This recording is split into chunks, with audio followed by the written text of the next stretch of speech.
Sa araw na makatagpo ka ng taong handa kang samahan mula sa pinakamagulo hanggang sa pinakamasayang sandali ng buhay mo. Huwag na huwag mo nang pakakawalan. Kasi sa mundo na ginagalawan natin ngayon, isang hamon ang makakita ka ng taong magmamahal sa'yo ng tapat at totoo.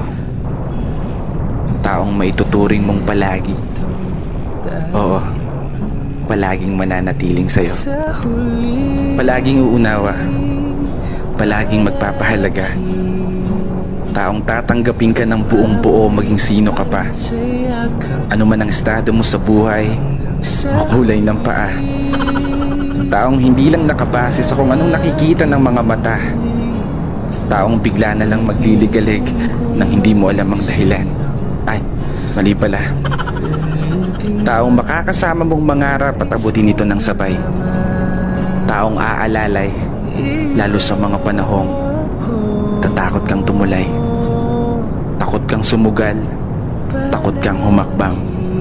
Pinanghihinaan ng loob sa pagkakataong hindi umuugnay ang mga plano at gusto sa pag-ikot ng mundo.